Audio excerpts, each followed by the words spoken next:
ने देखा। सूरदास फिटिन पे बैठना नहीं चाहता था। उसे जबरदस्ती नायक राम ने बिठा दिया। सच्चा दानी प्रसिद्ध का विलासी नहीं होता।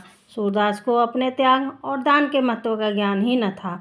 शायद होता तो स्वभाव में इतनी सरल दीनता न रहती। अपनी प्रशंसा कानों को मधुर लगती है। सभ्य दृष्टि में दान का यही सर्वोत्तम पुरस्कार है। सूरदास का दान पृथ्वी का आकाश का दान था, जिसे स्तुति और कृति का चिंता नहीं होती। उसे राजा साहब की उदारता में कपट की गंध आ रही थी। यह वह जानने के लिए विकल हो रहा था कि राजा साहब को इन बातों का क्या अभिप्राय है। नायक राम राजा साहब को खुश करने के लिए सूरदास का गुणानुवाद करने लगे। धर्मावतार इतने पर भी इन्हें चैन नहीं था। यहाँ धर्मशाला, मंदिर और कुआं बनवाने का विचार कर रहे हैं। राजा साहब, वाह, तब तो बात बन गई। क्यों सूरदास, तुम इस जमीन को 9 बीघे मिस्टर जॉन सेवक को दे दो। उनसे जो रुपए मिले उन्हें धर्म कार्य में लगा दो। इस तरह तुम्हारी अभिलाषा भी पूरी हो जाएगी और साहब का काम भी निकल जाएगा।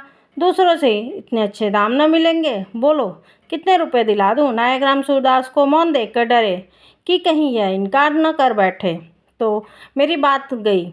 बोले, सूर्य, हमारे मालिक को जानते हो ना, चतारी के महाराजा हैं।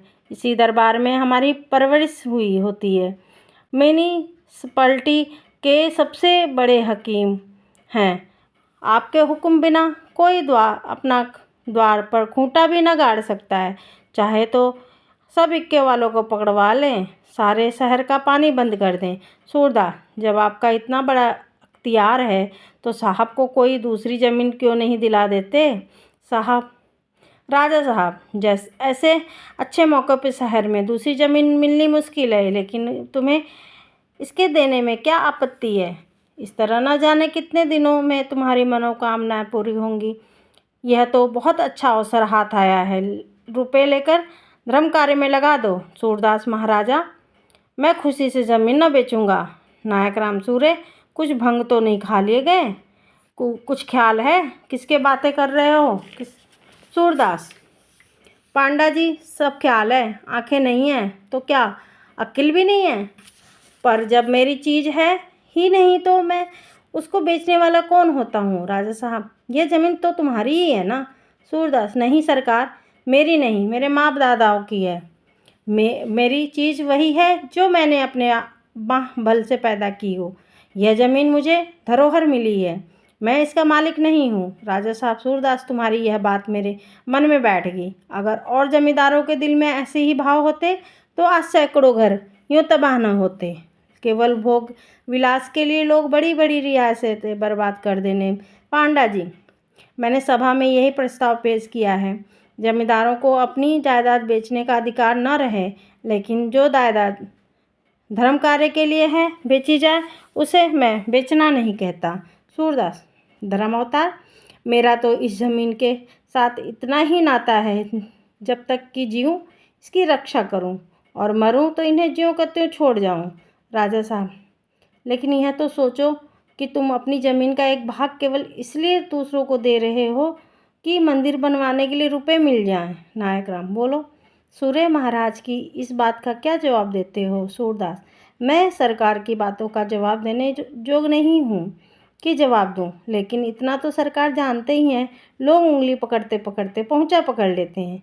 साहब पहले तो ना बोलेंगे, फिर धीरे धीरे हाथा बना लेंगे। कोई मंदिर में जाने न पाएगा। उनसे कौन रोज रोज लड़ाई करेगा? नायक राम, दिन बदू। सूरदास ने यह बात पक्की कही। बड़े आदमियों का कौन लड़ता फिरता? राजा साहब, साहब क्या करेंगे? क्या तुम्हारा मंदिर खोद कर फेंक देंगे? नायक राम, बोलो सूर्य, अब क्या कहते हो? सूरदास, सरकार, गरीब की घरवाली गांव भर की भावज होती है। साहब, क्रिस्तान है, धर्मशालाएं में तम्बाकू का गोदाम बनवाएंगे, मंदिर में उनके मजदूर सोएंगे, कुएं पर उनके मजदूरों का अड्डा होगा, बहू बेटियां पानी भरने न जा सकेंगी। साहब न करेंगे, साहब के लड़के करेंगे, मेरे बाप दादाओं का नाम डूब जाएगा। सरकार, मुझे इस दलदल में न फंसाएं। नायक राम, धर्म अवतार, सूरदास की बात मेरे मन में भी बैठती है। थोड़े दिनों में मंदिर, धर्मशाला, कुएं सब साहब का हो जाएगा। इसमें संदेश नहीं है। राजा साहब, अच्छा, यह भी माना, लेकिन जरा भी यह भी तो सोचो कि इस कारखाने के लोगों का क्या फ़ायदा होगा। हज़ारों मजदूर, मिस्त्री, बाबू, मुंशी, लुहार, बढ़ई आकर आबाद हो जाएंगे। एक अच्छी बस्ती हो जाएगी। बनियों की नई नई दुकानें खुल जाएंगी। आसपास के किसानों को अपनी साग सब्जी लेकर शहर न जाना पड़ेगा। यहीं खरे दाम मिल जाएंगे। कुंजड़े, खटिक, गवाले, धोबी, दर्जी सभी को लाभ होगा।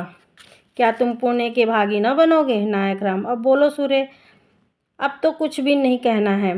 हमारे सरकार की भलमनसी है कि तुमसे इतनी दलील कर रहे हैं।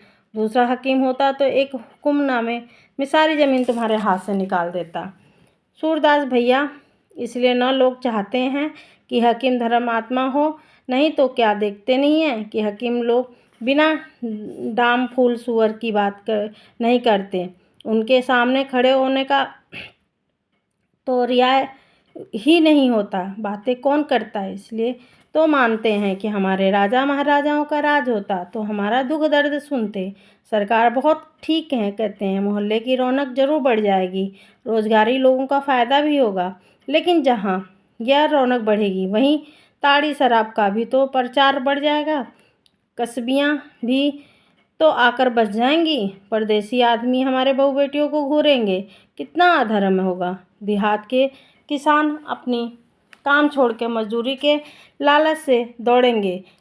यहाँ बुरी बुरी बातें सीखेंगे तो अपने बुरे आचरण अपने गांव में फैलाएंगे। देहातों की लड़कियां बहुएं मंजूरी करने आएंगी तो पैसे के लोभ में अपना धर्म बिगाड़ेंगी। यही रौनक शहरों में है, वही रौनक यहाँ हो जाएगा। भगवान न करे यहाँ वह रौनक आ जाए। सरकार मुझे इस कुकर्म और अधर्म से बचाएं। सारा पाप मेरे सिर पड़ेगा। नायक राम दीन बंधु।